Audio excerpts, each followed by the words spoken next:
Условие России, чтобы закончить войну, является отдать еще около 30% территории. То есть, что они имеют в виду?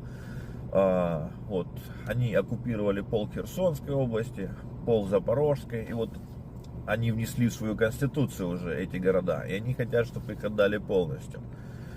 И, вы знаете, сразу вспоминаются слова старого деда. Давайте послушаем. Откуда он вообще знал, что Трамп станет президентом, вот, например? Слушаем, ребята.